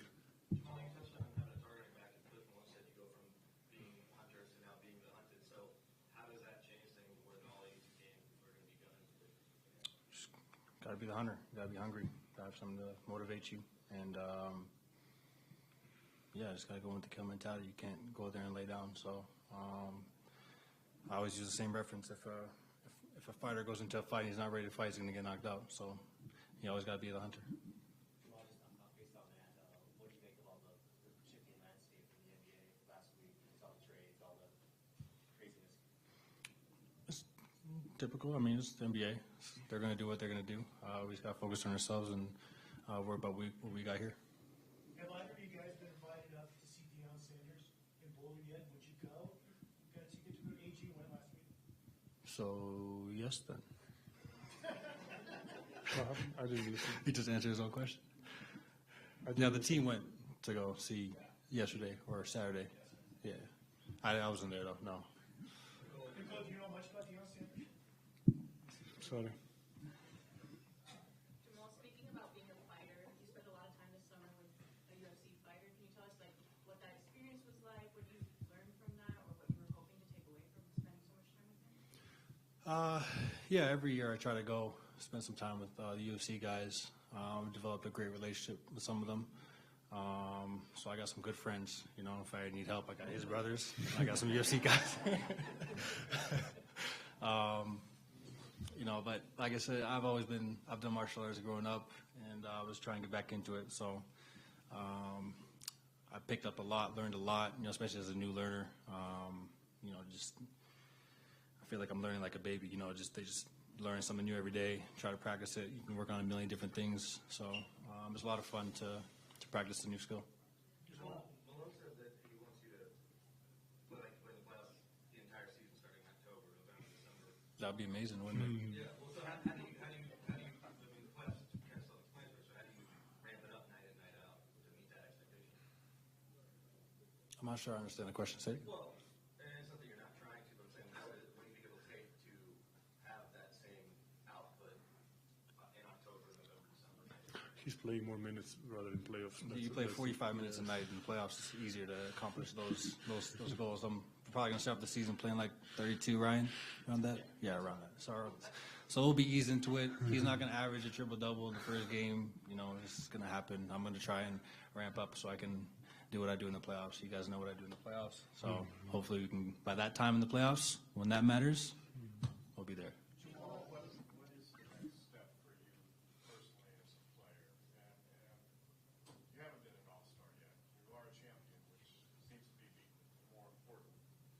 Absolutely. I'd rather be a champion. I'd rather be a champion. A lot of guys are all-stars and not champions. So if we can get another champion, I think we'll on the right track. Jamal, Calvin said essentially if you want an extension right now, you could have it. Have you been in talks with the front office about that, or would you sort of rather bet on yourself and wait until next year? I don't really know how that stuff works. I just show up and play. So, no, we're probably, we haven't had that conversation yet.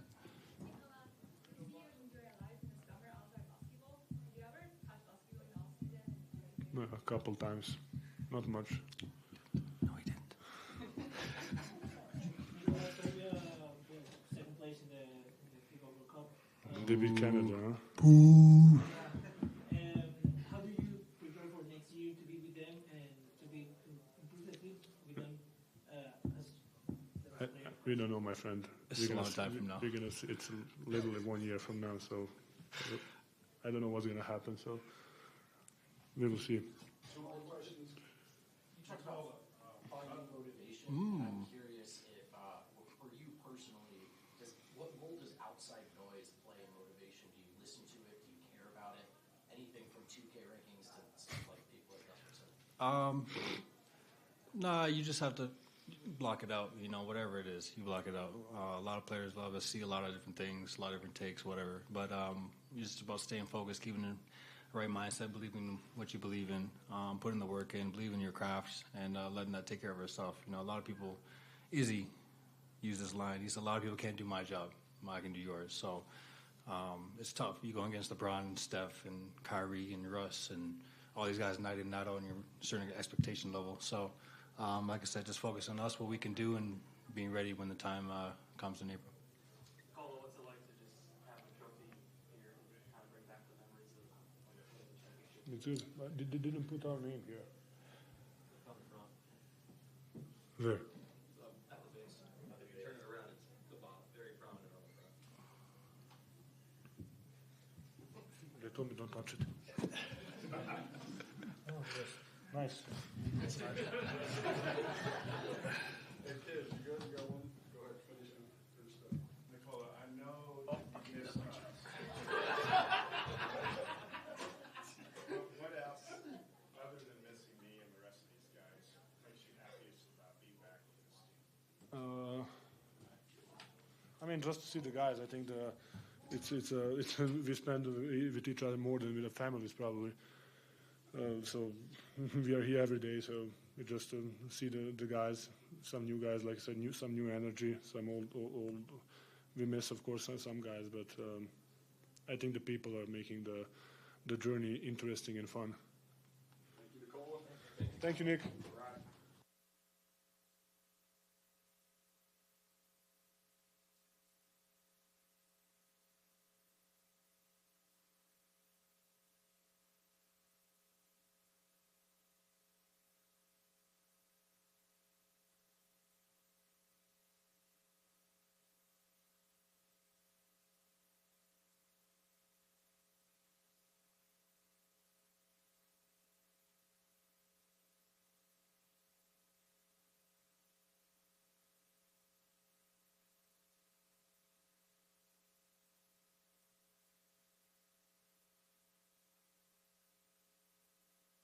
Besides.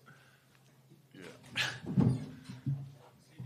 Yep. Coach Malone said you carry yourself like a guy who won 3 state titles and a championship at Kansas, and now a championship your rookie year. Can that be contagious? All that you won 5 titles in 7 seasons. Did that rub off on your teammates? Well, I think that coming in here, I think that this was already like a winning organization. So I think a lot of guys in the organization already acted like that. Just having those guys around, whether it's Nicole or Jamal, they're already winning a lot of games. They just hadn't won, the championship yet. So, the guys had the right mentality. It wasn't, a me thing coming in here, changing anything. It was guys were on the same page, and it was our time. We waited a long time for that. This organization, was so close, for so long, and I think that that just put them over the top.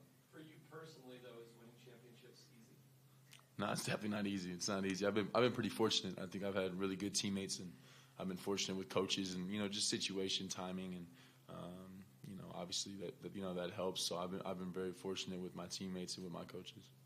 Julian, how's your summer basically ever since summer league ended? Just how did it go? Did you get around to Denver? Yeah, I feel like the main thing for me was just getting acclimated with the city, and then also just with the organization and things like that. So I came back here as fast as I could after summer league. Been just spending time working out, getting my apartment set up, things like that, and meeting everybody around the arena. So it's been good though. It's been fun, and I've enjoyed it all. Christian, what's the main thing you worked on your game skill wise this summer? Well, I grew a beard. That was mandatory, and I think I worked on my jump shot a little bit, and then trying to handle the ball more and be a secondary ball handler. I think that there's definitely a lot of opportunity and a role change this year for me. So just sharpening up the tools that I already had, and I think it's more important to be good at what I was already good at. And that's what got me on the floor, and that's what's going to keep me on the floor. So sharpen the tools that I already had, and then focusing on hitting the jump shot and handling the ball more. Just following that up, what would be a realistic goal for you shooting 3-pointers this year? As a percentage, Yeah, 40. Realistic, yeah. What do you mean? With Bruce Brown, obviously gone, your minutes probably going to go up. I guess what maybe did you learn from Bruce when you got there with him a little bit? Yeah, I think it's cool to have a guy like Bruce on my team last year, because I think that what he does well, I think that I can do those things too. And so learning from him, just his intensity on defense, and he was really good with the ball with us too in the playoffs, and certain things. So just being a scrappy defender, be a complimentary guy cutting. So he taught me a lot with when to cut, how to cut, and just playing off certain guys. I think he's a really good complimentary player, and I think that Bruce is really important for us. But I think we got a lot of young guys that can fill roles and fill spots that we're missing, and so I'm really excited for that. Julian, being a rookie in the NBA, especially on a really good team, comes sometimes with not a lot of minutes. So do you talk to CB and other guys that played a bunch of ball their whole life, and you get here and those minutes may not be there every night to prepare for that, I guess? Yeah, but at the same time, when I arrived at Gonzaga my freshman year, the first thing Coach Few did was put me on my butt. So I feel like I've been able to go through that, and I know how to deal with it mentally and how to attack it. There's ways to go about it. Just attacking, getting better every day. You don't have that pressure on you to perform every single game because the minutes aren't there. Then all that means is you got to use your practices as your games, and just how you're going to do that. So I feel like I'm more prepared for that than I was coming into college, and I'm just ready to attack it. Christian, are you keeping the frozen backpack this year, or is that just a rookie thing? No, I don't know. That's not really my decision. I hand that to the older guys, and I actually liked my backpack last year, to be honest. It had all my things in it, everything I needed, and it got us a championship. So I don't know that you pass that on. I don't know if you keep it. But we'll figure it out, as the year goes on. But I got a feeling he might end up with something too. If you do keep it, if you ever end up having a daughter, it'll come in handy. So. Yeah. I don't think I'm gonna pass that to my daughter. CB, you said the beard was mandatory. Is that your mandate or somebody else's? No, this is my mandate. Okay. No, this is my mandate. This is we call this a beard. I told them give me about a year to be a little better, but I wanted to make sure I had it for media day for sure. Killed it. Yeah, thank you. What have your conversations with Coach Malone been like as far as expecting a bigger role this upcoming season?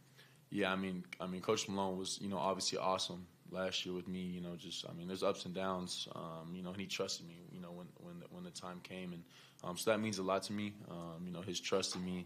So conversations since then. Obviously everybody knows that there's a lot of holes we need to fill. There's a lot of roles that we got to figure out, and I think that obviously I'm really excited to be able to jump into that role. I think I'm well prepared, and we haven't talked too much about it. I think that's where training camp and those things start. But just being here in the off season, getting to work out with these guys, I think we're all ready. I think that there's a lot of guys, young guys, that are really hungry to fill those positions, and that's what really matters. I think that we got a lot of guys that are ready to do it and hungry to do it. So that's part of it. Julian, have you talked to Christian or think about what it was like to be a rookie in the NBA and how you could contribute to a team that's expected to compete for a championship? Yeah, absolutely. I've been able to talk to these guys just about what their experience was and, how it may be similar to what I'm walking into. So, being able to chop it up with these guys and, hear their stories and how they got through it mentally or what a day-to-day was like or things like that. It's just helped me, kind of mentally prepare and map out, what things may be like. Obviously, there's no telling what will happen in the season, so you don't want to jump the gun too much in your expectations. But just in terms of just staying ready and just being available, these guys have told me a lot. Do you feel pretty good walking back in this building given March Madness last year? Yeah. I got to come in here, win 2 games, advance to the Sweet 16. Had a big game in the round of 64, so familiar environment. Christian, what was the coolest thing about being an NBA champion this offseason? I think the coolest thing was going back to Kansas and getting to spend time with my family and my friends and people that I've been with since I was younger. And so I had a lot of people that have been a part of my journey and a big reason why I'm here. So getting to spend that with them and celebrate with them and feeling the love, obviously, they're very proud of me, and that means a lot. But just show them that how much I appreciate them and how much I appreciate them being a part of it. Is there anybody in your personal life that keeps you in check? Oh my goodness, yeah. Well, my mom's probably the start. I know that's the answer everybody wants to hear. My mom definitely keeps me in check. Keeps me humble, and all those things. And there's definitely, I definitely have a good support system. Question, as a shooting guard, do you expect yourself to do more dribbling, more as a point guard in this season, especially post-season? Yeah, I think there's a lot of opportunity for me to handle the ball more this year. Obviously, there's definitely going to be opportunities for a lot of people to do that, and there's going to be nights where we're coming off a long season, so there's going to be nights where guys aren't playing, and you get to try those things and expand your role, expand your game a little bit, and show people what the things that you have. And I think that it's important to take those steps. My first year I had to be a role player and be a guy that came in and did the little things. I think this year I'm gonna get to show off more of my ball handling and handle those skills, but I think we have a lot of guys that can do it. So I'm just gonna be part of the part of that role. Julian, one of the things I always hear second and third year players say is the importance in the NBA of routine and consistency. Where are you at in establishing your routine at this level, and what are some of the things you've learned so far about that? Obviously, there's a lot of room to grow. I haven't done anything yet, but I feel like the people in the organization have done a really good job of just helping me get into a routine. Whether it's being in the training room before a workout or after, or just when we're working out, things like that. When we're coming back to shoot late at night, so I feel like everybody's around me has helped me build a little bit of consistency with my routine, and obviously, it'll be interesting to see how it can carry into training camp and then preseason, and ultimately get into the regular season. Julian, what's the adjustment to the NBA three-point line been like for you? It's been pretty good. I feel like in college, most of my threes anyway were NBA range, and it's something that I've always worked on my entire life. So that when I got to the show, I was ready to make those shots. And I mean, ultimately, that's the main reason I'm here is to make shots. So the adjustment's been very good, though. I was curious, that picture on the table, what is that of? We just took a really cute picture in the hallway before we came in here while we were waiting on Nicola and Jamal get asked a million questions. Yeah. So all the young pups are here, man. Even I don't know. We'll post it. You guys will see. Yeah. It's a really good picture, though. Christian, you mentioned your shooting. I was just curious about where your time has been spent the most. Is it like corner three-point shooting, movement shooting, creating your own shots? Just kind of curious about what that process is. Yeah, I mean, obviously, I've shot a lot of spot-up threes. I think that's really important for me. That's the next step is, becoming, shoot 40% from spot-up threes. I think that's, a next step, and that makes me harder to guard, and that, that's what this team needs. So, doing that. But, I mean, that's something I've done, my whole life. It wasn't like I couldn't shoot before or anything like that. It was never that. It's just opportunity, and, you take a step up and roll, and you get a chance to do that more. And last year my role was to cut and make layups and shoot wide open ones. And this year I'm going to have an opportunity, to show other things. So I'm excited for that. You guys lost several veterans this summer. Whose voice do you expect to hear more as a leader in the huddle going forward? I think we lost some guys. Obviously Jeff was really vocal. Bruce did it more by example. Ish was a guy that was really vocal. So there's definitely some new voices I think you'll hear, and I think that we still have DJ who was very vocal. I think he was a big part of keeping us all on the right track. Jamal does it on the court and is vocal himself. So I think we still have a lot of guys that do a really good job of leading with their voice. But there's definitely gonna be some new voices. Julian, what's the thing you're most excited to gain or learn heading into your first training camp? Honestly, there's a lot to learn and be excited for. I mean, these are our first times putting on a practice jersey with the rest of the guys, and get on the court with everybody and Coach Malone. So I'm just super excited to just learn and just be around all these guys, be a sponge, just compete. That's the main thing. Christian, one thing Bruce did last year was get under people's skin a lot. He talked a lot to opposing teams, opposing benches. I know you've done that at the college level a lot more than you did last year as a rookie. Do you anticipate the team needs guys to be a little bit more in people's faces, and do you anticipate yourself bringing that more this year? I don't know that you need a player that's in people's faces. I think that just being scrappy and being tough, I think that that's part of it. But you got to earn those things. You got to come in and do something in the league before you're talking like that. And I think that Bruce has done that. And I think last year he did a really good job of doing what he was supposed to do and playing his role. So not necessarily getting people's faces or anything like that, but obviously just be tough. Play defense and be defensive minded. And I think that we got a lot of guys I think that are good at that. I mean, Pope does it like with his play too. So we got a lot of guys that are good at those things, and I don't think we need anybody in anybody's faces, but definitely have a tough manner about ourselves. Are either of you watching the WNBA playoffs? And if so, are you rooting for Las Vegas Aces or New York Liberty for the championship? I'm for sure rooting for the Aces. Obviously, I'm from Vegas, so seeing them turn up the city, I want them to go back to back real bad. Yeah, they doing their thing though. Huge props to them. Christian, how would you rate the championship parade in your life experiences? Yeah, I mean, it was up there. It wasn't bad. It was a solid day in Denver. It was a good day.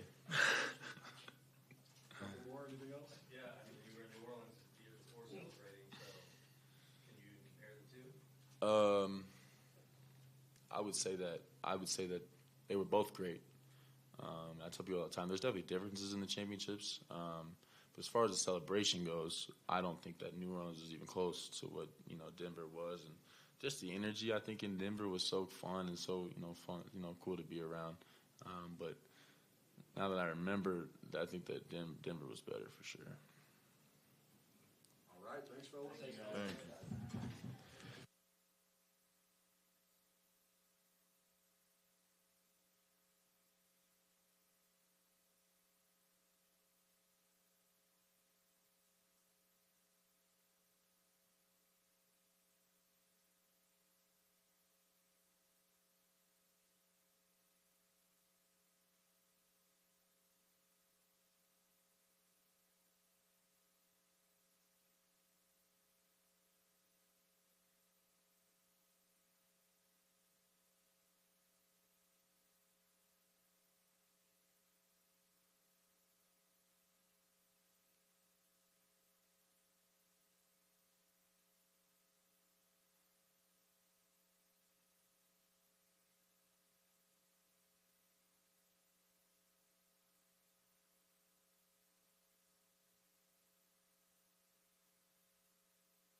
Oh, what do you say? We're gonna sit him up right here.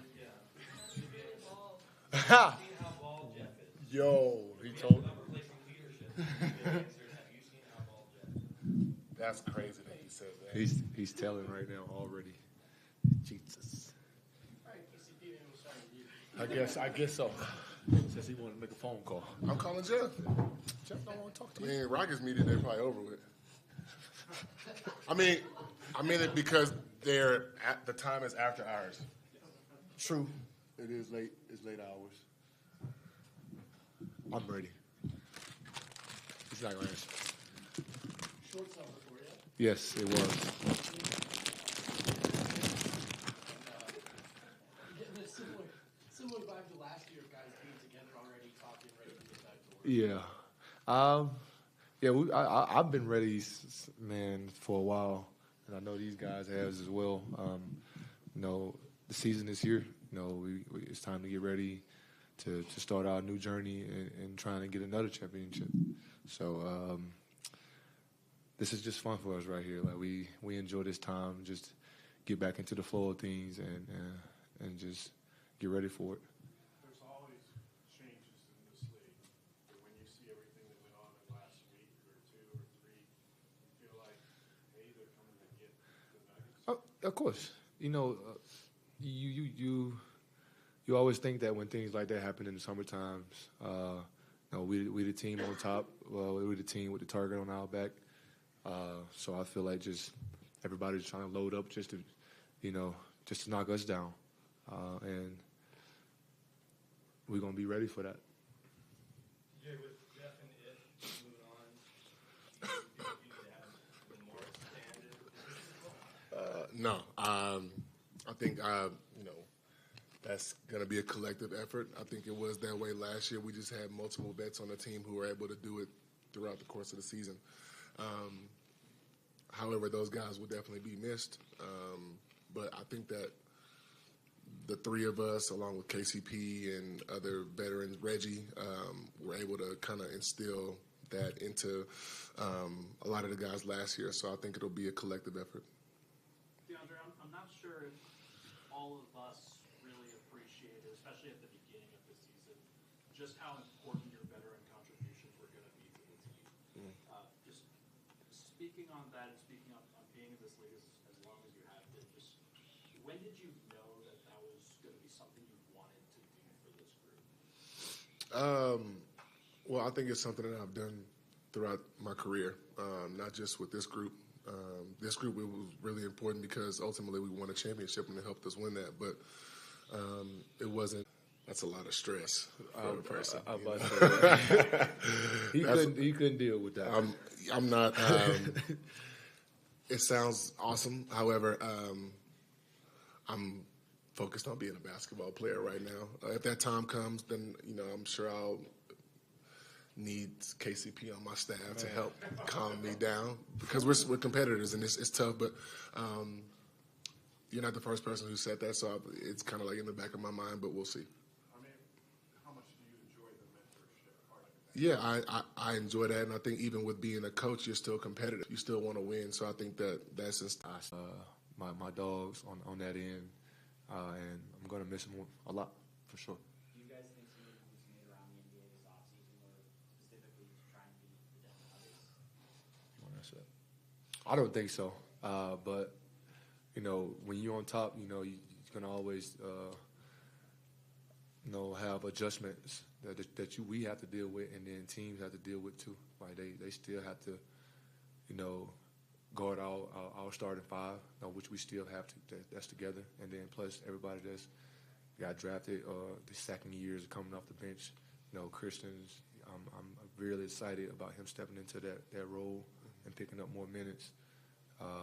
But yeah, I feel like everybody's trying to just build up a team, so to knock us off. To my untrained eye, Joker was even better last season than it was when he won the first MVP. Where can he go from here? Is there anywhere else for him to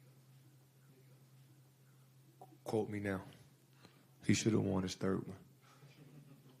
But he wanted something a little more better, I guess. We got the Larry O'Brien Trophy, and he got another MVP within the finals. So I feel like Jokic. I feel like the sky's the limit for him. He's still young. He's getting better every day, every year, and I love just being his teammate and being a part of like his accomplishments and the team accomplishments. Can you talk about what rings and banner night will mean to you two, and not only for the team, but also for the city and the fans who've never experienced this before? I think for me it'll be extremely exciting. I'm sure it'll be emotional, but just to be able to experience that, actually see our rings in person, and they'll still get their rings at some point. But I think that's something that we'll have to take in every second of, and then obviously get ready for a game a little bit later.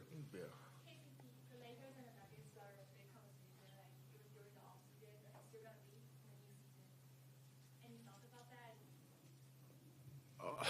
About what now? What was the question? Lakers and the Nuggets are a big conversation after the championship. During the offseason, it's still big. People have like strong expectations for the new season, competition going on. I don't see no competition like between us. I feel like whoever gets in between them lines against us, we're gonna play to win. I feel like just having them two comparisons. They were both great teams that I won a championship with. But just for me, I was so excited just to even go through them to get it, and excited to even play them to get my the first game when I get my rings, just to see them. It's gonna be great. It's gonna be a great competition. I'm looking forward to it. Just to have fun, and also just accepting that ring and getting a dub at the same time. I feel like that's enough said right there. I know you guys probably aren't thinking about failure much coming off of winning a championship, but you've mentioned the heartbreak that your years in the league have Players in the league with Joker and Jamal, Mike Porter Jr. So just watching those guys and what they're looking for to get on offense is something that I use mentally. Like, what do I need to take away from people? What do the great players want to do? So I definitely watched a lot on offense as well.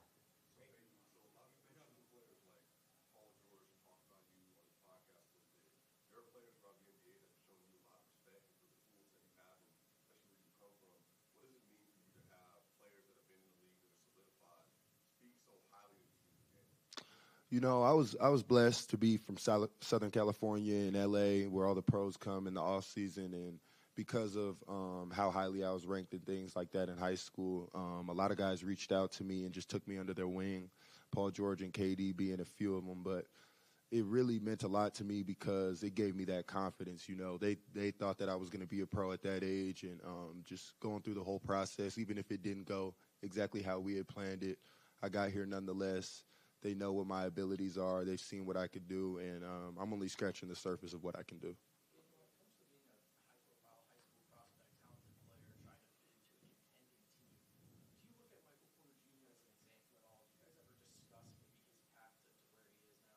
Absolutely. Mike had to take a different path, with the injuries and his health, but we always talk about what could have been for him. I mean, he's one of the greatest high school players we ever laid eyes on. And just to see how good he is right now after 3 back surgeries is incredible. So hats off to guys like that. It's hard, Sometimes people think that the path is solidified and that everything's just going to always go according to plan. But that's just not life. Things come up, things happen, and we have little speed bumps along the way. But one thing that's similar between me and Mike is just that we're fighters. We're going to keep fighting to the end. We're going to keep fighting forever. So, yeah. Earlier today, Michael Malone said of you, it's not going to be given to him. He's got to go out and earn it. What do you think you have to do to earn the position this year in the leader? I think it just starts with everything off the court, honestly. I think everybody knows when I get on the court that I'm going to go out there, I'm going to play hard, I'm going to make plays, I'm going to defend, I'm going to rebound, I'm going to run the floor. But I think it just comes with the hard work, them seeing my face in the gym, them knowing that at 21 years old, I'm ready to be a part of a championship contending team. Just being mature, watching film, things like that. Those little things really mean a lot, especially when you're in the position that I'm in. So I've just been taking it as seriously as possible, and the opportunity's there, so I'm going to take it.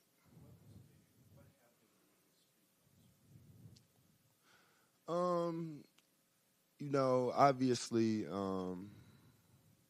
just my college career and everything not going necessarily how people planned it.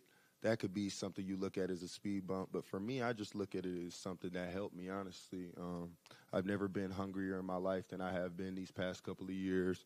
I've been working my tail off, night in, night out, trying to be the best player that I can be and continue to prove people like Calvin Booth right. You know what I'm saying? He believed in me since day one, and I'm going to continue to prove him right.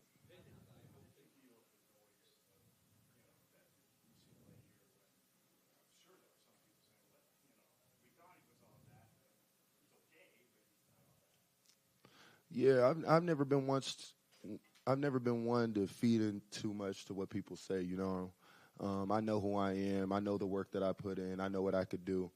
And at the end of the day, there are no accidents in this business. Everybody who's here is here for a reason. They put in the work. They put in the time. They've done what they need to do. And it's no different for me. So I don't really feed too much into what people say about me. I've been proving people wrong my whole life, and I'm going to continue to do that.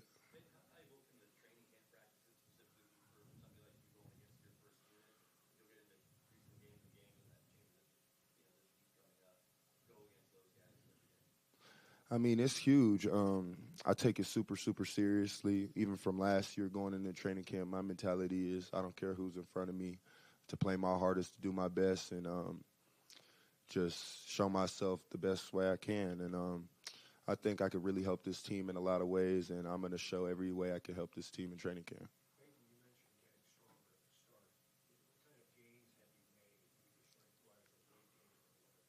Oh, I made huge, huge gains. I came in here last year at 198 pounds, and I'm 218 pounds as of last week, when the last time I weighed myself. So I've gained 20 pounds, and it's not bad weight. It's good weight. It's strength. It's muscle. I'm in the best shape of my life, so I've really been putting a lot of work into that part of it, my strength and my conditioning, and you guys will see it pay off. I don't know. People tell me all the time, damn, every time I see you, you get taller. But, it's hard to tell when it's yourself. But I've been taking naps like crazy. So hopefully, I've been doing a little bit of growing.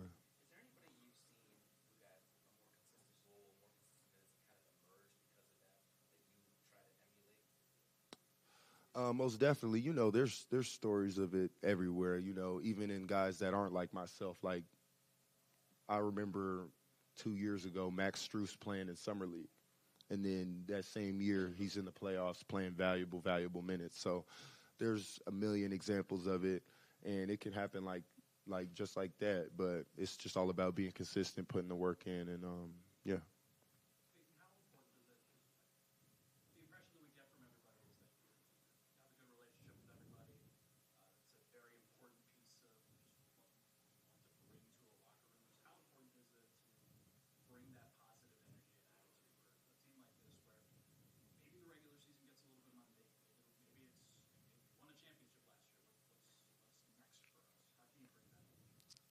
I mean, it's huge for me to be the way that I am and kind of exude the energy and the confidence that I have, because I think that it really inspires trust out of my teammates. And, this is a group that some of these guys have been with each other for a long time, so they've built that trust over time. But me coming in at 20 years old last year, I think a lot of the guys saw that I had all the ability in the world to, come in and impact, but it was just a matter of the coaches trusting me, Joker trusted me, Jamal trusted me. So by them seeing my face in the gym every day, 2 times a day, I think that I'm building that trust, and just the type of personality that I have, I want this to be a cohesive environment. I want everybody to get along. This is one of the best locker rooms in the league, so I just want to contribute to that.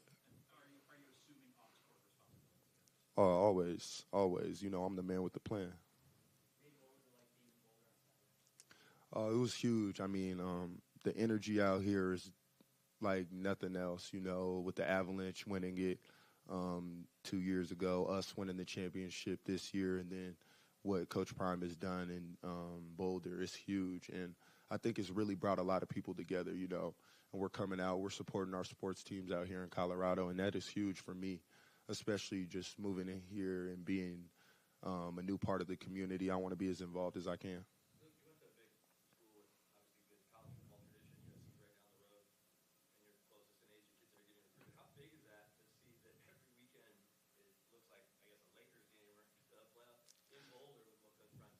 It's wild, you know. That SC game this past Saturday, it looked like the BET Awards. You know, it was a million celebrities out there, and oh, it means the world. I couldn't see any football recruit in the nation not wanting to go to Colorado. You know what I'm saying? The culture's great, the coaching is amazing, and more than anything, he empowers those kids and he makes them feel confident and good about themselves, which is the number one thing.